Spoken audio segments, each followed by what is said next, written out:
a gente fala o que quiser e a gente tem resposta imediata pelo computador, e isso é muito gostoso, ter essa interatividade que a gente acha que só tem no Twitter, mas tem também na televisão. Muito bom, gostei.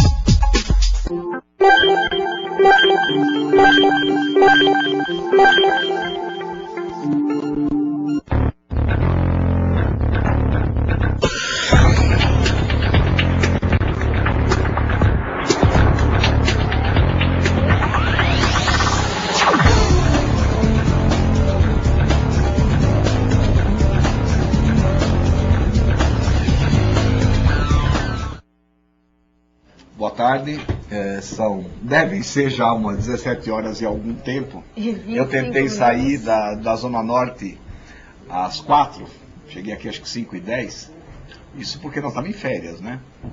Então, esse eixo 23 de maio é uma brincadeira do ponto de vista de andar. Então nós vamos começar a entrevista. Eu vou pedir para que a nossa entrevistada comece dando o seu nome, dizendo o que nós vamos discutir aqui. Hoje nós vamos fazer diferente. Nós vamos começar contigo, dizendo aí para o pessoal, nome, o que você quer discutir, o que nós vamos conversar aqui hoje. Ótimo, fique à vontade. Então. Bom, meu nome é Cristina Simões, eu atualmente como candidata Cristina da USP. E o que eu gostaria de discutir, colocar em pauta na discussão do programa, seria o principal tema, certo, de inclusão dos jovens, hoje principalmente, que são os mais tocantes. A inclusão digital, o outro, a inclusão em termos de educação. Quais os reais problemas dessas duas inclusões afastarem tantos jovens, de apesar de ter tantos programas, para a inclusão digital, para a educação, tantas ONGs, tantas organizações, associações, por que elas falham afinal? Por que todos os jovens não estão incluídos? E isso cai justamente as propostas, as quais eu gostaria de expor. Eu vou começar, até pegando uma coisa, Cristina, vou te chamar de Cristina, tá? Pode, fica à vontade. Poxa, quer que eu chame de dona ou não, né? Não, pelo amor de Deus. Tá. Então, começando, Cristina, uma discussão do seguinte. O que termina acontecendo? Eu vou te posicionar um pouco, porque você não sabe quem eu sou, tá certo? Até agora aí eu vou inverter a coisa de colocar um pouco assim. Eu fui secretário da Prefeitura de São Paulo, no governo Zé Serra, de participação em parceria. Fui adjunto da participação em parceria, que lida exatamente com os telecentros. Tá? Os centros de inclusão digital da Prefeitura de São Paulo. E aí a gente, na verdade, pegou um legado, e aí o legado vem como no sentido bom do legado, não no sentido ruim do legado, da prefeita Marta, que é introduzir a questão dos telecentros dentro da cidade de São Paulo. O que a gente vê na prática? Hoje a prefeitura tem 400 telecentros. O Estado deve ter mais uns 100. E a União, tá certo, que não administra diretamente os telecentros, mas a cada vez que o Banco do Brasil dá 5 computadores, a cada vez que a Caixa Econômica dá 4 com a ONG, ela computa no mapa como mais um telecentro. Então, nós temos algo em torno de 1.000 ou mais telecentros na cidade de São Paulo. Acho que nenhum país do mundo tem isso. Tá certo? Nenhum país. Até porque, novamente, o grande legado de você dizer o seguinte, olha, o Brasil talvez seja o único país onde o acesso à tecnologia digital é um direito do cidadão. Tá certo? Correto. Qualquer outro país você vai lá e paga. Não tem. Agora te pergunto, não está na hora de começar a discutir uma política de inclusão digital, independente de se eu sou PSDB, ela é DEM, ou se você é PT, ou o outro é João? Porque que na verdade o que nós temos é o seguinte, esfera estadual, esfera municipal, esfera federal, não se conversam sobre política. O que eles discutem hoje?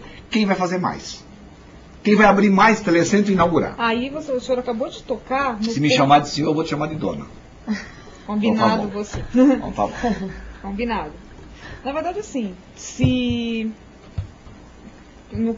se eu tocar nesse assunto das 3 esferas, vai ser algo muito importante que vai tocar no ponto da reforma política, da revisão da interação entre os 3 poderes no Brasil.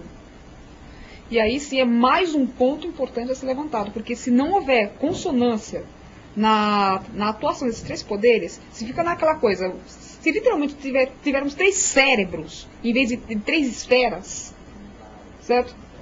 Nenhum projeto de nenhum partido vai dar certo, certo?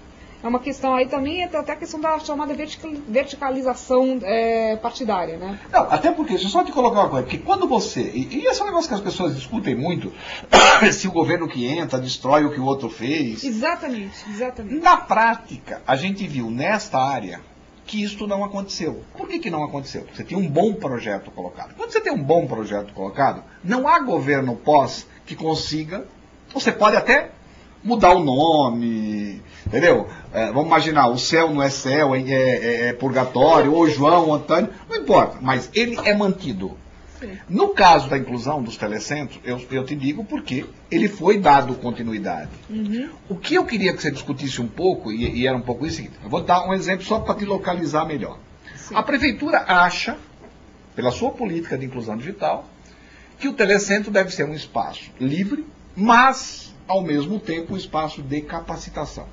E agora pegou um ponto bem importante. O Estado acha... Está chegando no X que eu vou discutir. O Estado acha que não tem que ter capacitação. Ele tem que ser livre para o cidadão buscar a sua capacitação, não alguém introduzir uma capacitação. A União só dá computador. Nem a política de inclusão tem. Então, você veja, são 3 coisas... onde o cidadão que sai de um entra no outro, não sabe o que aconteceu. Então, é isso que eu estou dizendo. Não está na hora de discutir uma política nacional de inclusão digital? Ou seja, o poder público vai dar acesso para quê? Exatamente. Bom, começando primeiro com a grande problemática da definição de inclusão digital no Brasil. Certo? Infelizmente, independente de qualquer governo, de qualquer partido, geralmente é visto inclusão digital. É colocar o computador para a criançada lá ficar acessando o Orkut e MSN. Eles chamam isso de inclusão digital. Certo? Aí pega naquele outro ponto que você falou. Né? Por que não fazer uma inclusão digital, que é o que eu proponho, inclusão digital verdadeira? Inclusão digital, que é capacitação digital.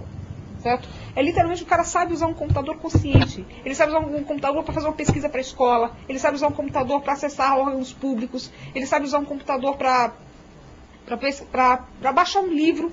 Certo? Um livro que esteja disponível de graça na internet.